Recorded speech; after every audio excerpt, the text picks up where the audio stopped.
तो ये दशा आपकी भी खूब रही है, हमारी भी रही है। प्रत्येक की शुरुआत दाता ने ऐसे की।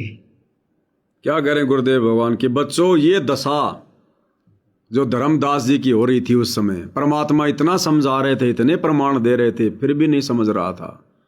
ये दशा हम सब की रही है। गुरुदेव भगवान तो अपना नाम लेकर, अपने ऊपर लेकर हमें समझाते हैं कि हमारी भी रही है, हम सब की रही है। ये तो परमात्मा है, हमें दलदल से बाहर निकालने आता है। ये तो एक भगत बनकर हमें ज्ञान समझाता है। ये इस काल के जाल में नहीं है, काल के दलदल में नहीं है, ये तो निकालने आता है। तो ये दशा प्रत्येक की रही है और परमात्मा को इतना ही तकलीफ उठानी पड़ती है हर एक जीव के लिए, शुरुआत में भक्ति का बीज डालने के लिए। जैसे धर्मदास जी के लिए परमात्मा ने क्या क्या किया, अब्राहिम सुल्तान के लिए क्या क्या किया, ऐसा ही इस पृथ्वी पर जितने भी प्राणी हैं सबको परमात्मा मिल चुके हैं। अपने कर्मों के कारण फिर वो लक 84 में चले जाते हैं, लेकिन ऐसे ही परमात्मा हर एक के साथ करता है, हर एक के साथ। अब देख लो भाइयों और बहनों, धर्मदास तो बेचारा 650 साल पहले था। और वर्तमान में देख लो ना, हम साथ संगति से जुड़े भाई बहन कितना प्रयत्न कर रहे हैं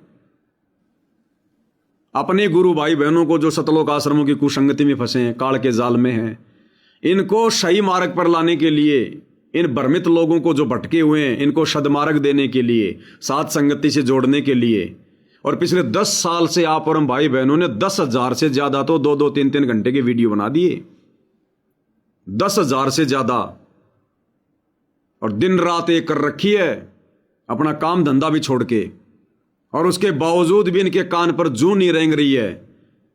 तो सोचो धर्मदास को लाइन पर लाने के लिए परमात्मा ने कितना कुछ प्रयत्न किया होगा। आप और हम आत्माओं को शुरुआत में परमात्मा इतना ही प्रयत्न करके लाइन पर लेके आते हैं। ये कोई 2, 4, 5, 10, 100 जन्म की मेहनत नहीं है परमात्मा की, जो हम सत्संगत वालों को ये बातें इतनी आसानी से समझ में आ गई। करोड़ों करोड़ों जन्मों तक परमात्मा ने इसी प्रकार से हमारे लिए कष्ट उठाए हैं। जो जन मेरी शरण है ताका हूं मैं दास, और गैल गैल लाग्या फिरूं जब तक धरती आकाश। तब जाकर, और लगातार परमेश्वर ने हमें मनुष्य जन्म दिए, लगातार, तब जाकर आज हम इन भक्तों को समझाने योग्य बने। खुद तो समझे समझे इन भ्रमित भाई बहनों को, सतलोक आश्रम वालों को भी समझा रहे हैं। ये युगों युगों की भक्ति का प्रताप है। ये लगातार मनुष्य जीवन प्राप्त करने की पहचान है। ये एक ही गुरु के शिष्य, एक ही ज्ञान, एक ही भक्ति, एक ही मर्यादा, समान आशीर्वाद। और थोड़े से भगत तो समझ गए, साथ संगति से जुड़ गए, और लाखों की संख्या में उनको समझा रहे हैं तो भी नहीं समझ रहे। तो सोचिए भाई और बहनों, वो सतलोक आश्रम वाले भाई बहन, गुरु का परिवार, ये लगातार मनुष्य जन्म प्राप्त करते नहीं आ रहे। ये लक 84 योनियों से निकल के आए हैं। कितनी कोशिश कर लो, इनके समझ में नहीं आने वाली। हमें भी पता इस बात का। गधे की आंख में जितना मर्जी घी डालो वो बुरा मानेगा। लेकिन हम ये सब कुछ क्यों कर रहे हैं? गुरु की गैर हाजिरी में हमारी जिम्मेदारी बन जाती है। फिर इनकी गलतियों को सार्वजनिक करने से जो भाई बहन साथ संगति से जुड़े हुए हैं वो और ज्यादा दृढ़ होते हैं, और ज्यादा उनको शिक्षा मिलती है कि भगवान कहीं ऐसी गलती हमारे से ना हो जाए, और आने वाले इतिहास के लिए एक उदाहरण बन जाएगा। गुरु की गैर हाजिरी में फिर भैया हमने क्या करना है क्या नहीं करना, लोग संभल के चलेंगे इन वीडियो को देखकर। इसलिए परमात्मा ये प्रयत्न करवा रहे हैं। बाकी ये नहीं समझने, क्योंकि ये तो पशु योनि से आए हुए हैं सारे के सारे, मनुष्य के तो इनमें लक्षण ही नहीं है। अरे मनुष्य योनि से आया हुआ व्यक्ति, सबसे पहला उसका जो गुण होता है वो होता है किसी की बात को ध्यान से सुनना, निष्पक्ष होकर सुनना, सुनने के बाद में विचार करना, चिंतन मनन करना कि मेरा हित कहां है, मेरा भला किस में है, और फिर सच्चाई को स्वीकार करना। ये तो है उन आत्माओं के लक्षण जो लगातार मनुष्य जन्म प्राप्त करती आ रही हैं। जैसे साथ संगति से जुड़े भाई बहन, हम सारे के सारे पहले सतलोक आश्रम में तो थे, गुरु के परिवार की कुसंगति का तो शिकार थे। हमने भी तो ये कोऑर्डिनेटर बना रखे थे, अपने सिर पे बैठा रखे थे। लेकिन समय आने पर परमात्मा ने हमें सद्बुद्धि दी, हमने बुद्धि विवेक का इस्तेमाल किया, चिंतन मनन किया, मंथन किया, हमारा भला किस में है। आज हमारा गुरु तो जेल चला गया, अब हमारा गुरु तो कोई हो नहीं सकता दूसरा। अब हमने तो गुरु के ज्ञान को ही आधार बनाकर भक्ति करनी पड़ेगी। भगत तो हम सब एक जैसे हैं। तो जो मनुष्य जन्म से आई हुई आत्मा थी वो धीरे धीरे धीरे धीरे गुरु के परिवार की कुसंगति से निकलकर, आश्रमों से निकलकर सात संगति से जुड़ गई। अब ये बच गए सारे के सारे पशु। अब ये खुद ही आपस में सींग उलझा के रहते हैं। ये दूसरे की कहाँ सुनेंगे। दूसरा कोई बीच में आ गया तो उसके पेट में सींग और घुसे देंगे। घुसाए रहे हैं, कभी मुकदमे कर रहे हैं, कभी जेल करवा रहे हैं, कभी गालियां कर निकाल रहे हैं, कभी ये लठ मार रहे हैं। ये सींग मारना ही तो है। तो भाई इन पशुओं को समझाना इतना आसान नहीं है। तो हम इनसे दूर बैठकर, और हम लोग सोशल मीडिया के माध्यम से फेंक रहे हैं वीडियो कि एक आधा कोई मनुष्य जन्म प्राप्त होगा तो समझ जाएगा, एक आधा कोई शाना होगा तो समझ जाएगा। नहीं, ये तो जानवर हैं, पशु हैं। इनसे बेगार तो जितनी मर्जी करवा लो, लड़ाई झगड़ा मनमुटाव राग द्वेष तो इनसे जितना मर्जी करवा लो, भक्ति करने योग्य नहीं है। लक्षण होते हैं भाई और बहनों, ये लक्षण है।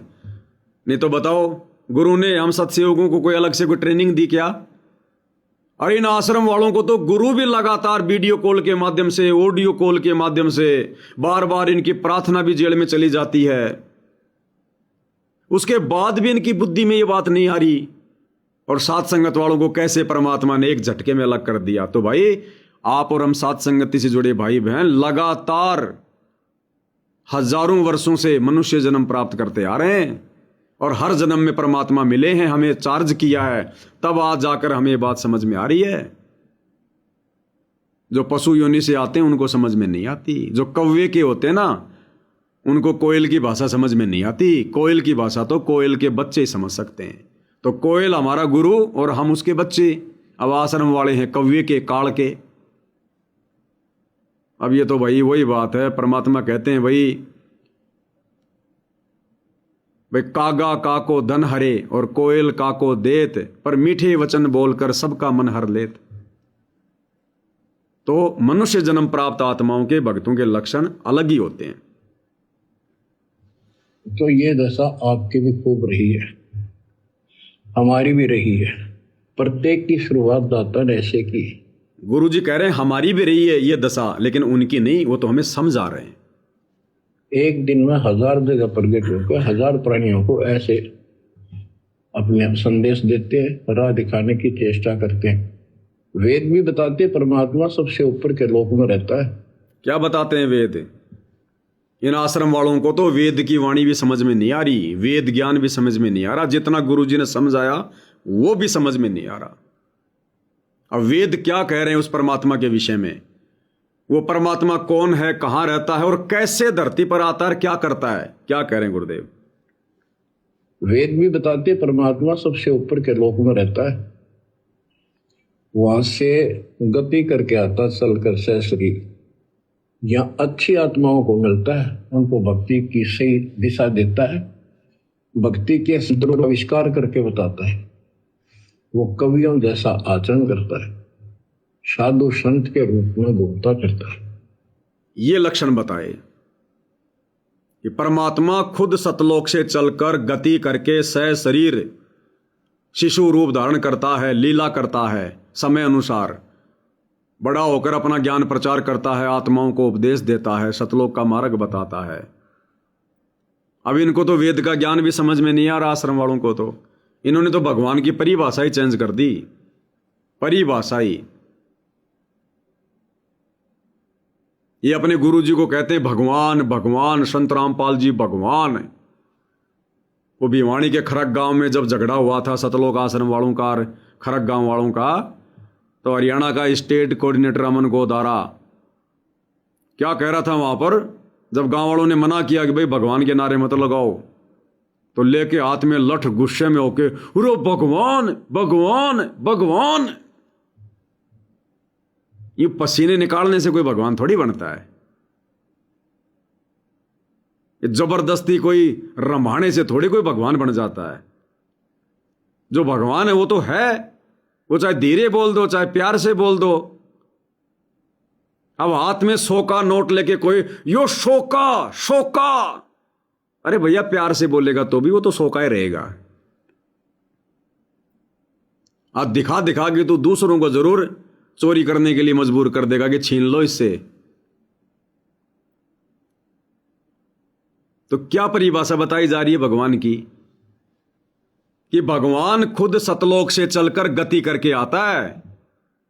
वो किसी मां के गर्भ से जन्म नहीं लेता, जेर में लिपट के नहीं आता। एक मनुष्य कभी भगवान नहीं हो सकता, मनुष्य के रूप में भगवान आता है। मनुष्य भगवान नहीं हो सकता, लेकिन भगवान मनुष्य का रूप धारण करता है हम मनुष्यों को समझाने के लिए। ये कौन से वेद में लिखा भाई? लिखा है कहीं?